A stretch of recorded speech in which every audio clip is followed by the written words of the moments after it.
Every excuse, every moment of self-pity, if you keep accepting mediocrity, you're surrendering your potential. The reality is, the most powerful people don't have easier lives. They've simply refused to negotiate with weakness. Imagine becoming someone who never settles, no more victim mentality, no more comfortable lies, just relentless standards. In few moments, I'll show you how to forge unbreakable discipline that transforms you into your strongest self, so you stop making excuses and start demanding excellence from every part of your life. Because once you embrace these ruthless rules, average becomes impossible, and the person you used to be will never recognize who you've become. Rule 1. Refuse the chains of comfort. Imagine a lion that spends too long in a cage. At first, it paces restlessly, but over time, it forgets what freedom feels like. That's what comfort does to us. It lulls us into thinking life is fine as it is. But here's the truth. Comfort is a slow poison. It keeps you from discovering the power inside you. If you want to grow, you must learn to step into the unknown, even when it feels uncertain or frightening. Think about the times you avoided a challenge because it seemed too hard.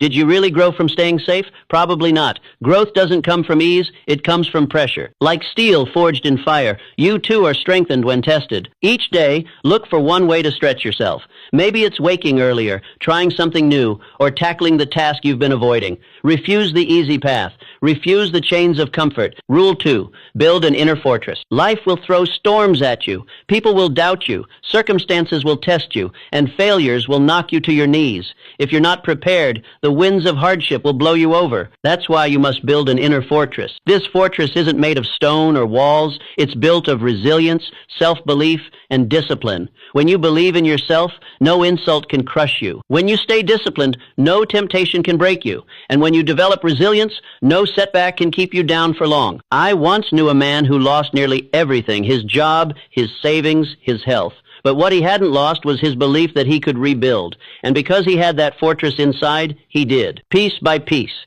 he rose again, stronger than before. That's what happens when you invest in your inner strength. It carries you through storms. Rule 3. Sharpen your vision until it cuts. A dull blade cannot cut wood, and a vague life cannot cut through obstacles. If you want to become the strongest version of yourself, your vision must be sharp, clear, precise, and powerful. Most people drift through life without a clear picture of where they're headed. They wake up, do what they're told, and repeat. But if you ask them where they're going, they shrug. Don't be like that. Decide what you want your life to look like. Decide who you want to become. Write it down in your heart. Imagine it every day. Let your vision guide your choices. When you have clarity, decisions become simple. Should you waste time on meaningless things, or should you take one more step toward your dream? The answer is clear when your vision is sharp. Remember, uncertainty creates hesitation, but clarity creates courage. Sharpen your vision until it cuts through doubt. Rule 4. Master the fire of discipline. There is a fire inside every person. For some, it's wild and out of control. For others, it's a weak flicker that burns out too easily. Discipline is what turns that fire into steady, powerful heat that fuels your life. Discipline means doing what must be done, even when you don't feel like it. It's rising early when sleep calls. It's working when laziness whispers. It's finishing when quitting feels easier. Without discipline, even the most gifted people remain average. With discipline, even ordinary people become unstoppable. I once saw a talented young man who wasted his potential because he could never finish what he started. He jumped from one idea to another, chasing excitement but abandoning the hard work. His fire burned out before it produced anything lasting. Contrast that with the disciplined worker who, brick by brick, builds a fortress. Discipline is the bridge between who you are and who you want to be. Master it, and you master yourself. Rule 5.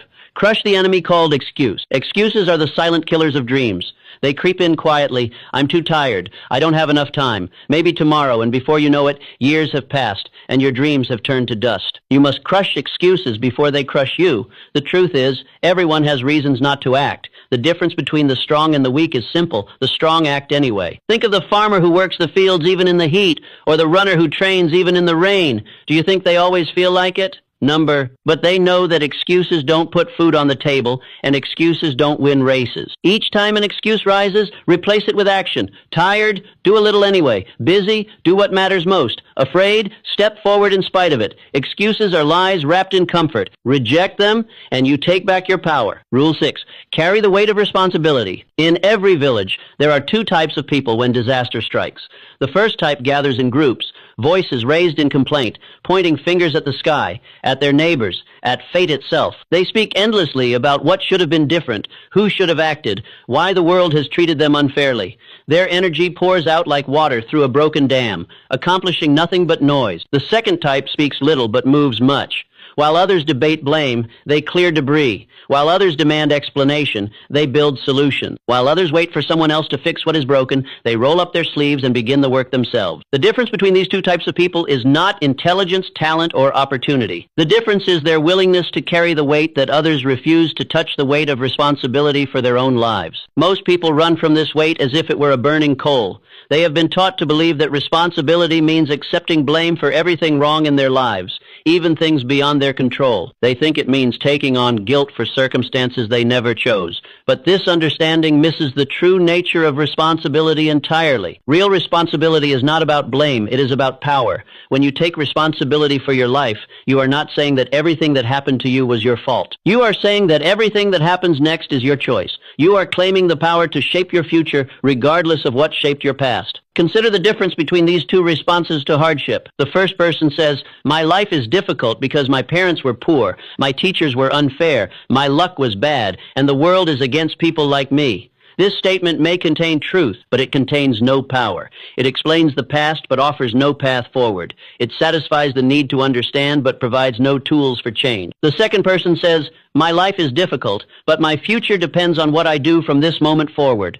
This response acknowledges reality without surrendering to it. It accepts the starting point without accepting it as the ending point. It transforms the speaker from victim into architect of their own destiny. This transformation requires tremendous courage because responsibility is indeed heavy. It means you can no longer comfort yourself with the thought that someone else should solve your problems. It means you can no longer delay action by waiting for perfect conditions or ideal opportunities. It means you can no longer excuse your failures by pointing to the failures of others. It means carrying the full weight of your choices and their consequences. But here lies the beautiful paradox. The moment you accept this weight, you become stronger. Like a person who trains with heavy stones, the muscles of your character grow more powerful under the burden. What seemed impossibly heavy at first becomes manageable, then natural, then a source of pride and strength. I once knew a man whose early years were marked by every disadvantage society could offer. He was born into poverty so deep that hunger was his constant companion. His father abandoned the family before he could walk. His mother worked multiple jobs but still could not provide adequate shelter or clothing. The schools in his neighborhood were underfunded and dangerous. The streets around his home were controlled by those who had given up on legitimate paths to success. This man could have built a fortress of blame that would have satisfied any reasonable person. Society had indeed failed him. Circumstances had indeed been cruel. Luck had indeed turned its back on his family. No one would have questioned his right to point fingers at these injustices and demand that others fix what was broken. But somewhere in his teenage years, he made a decision that changed the course of his entire life.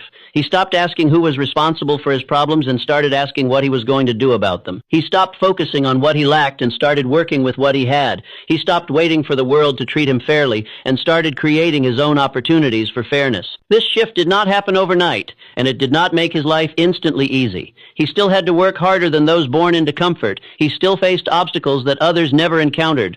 He still had to overcome disadvantages that were not of his making, but now he faced these challenges as an active participant in his own rescue rather than a passive victim waiting for someone else to save him. He took responsibility for his education, finding books when schools failed him. He took responsibility for his character, choosing honest work when dishonest shortcuts beckoned. He took responsibility for his future, saving money when others spent, learning skills when others relaxed, building relationships when others burned bridges. Years passed, and the transformation became undeniable. The boy who had grown up in poverty became a man who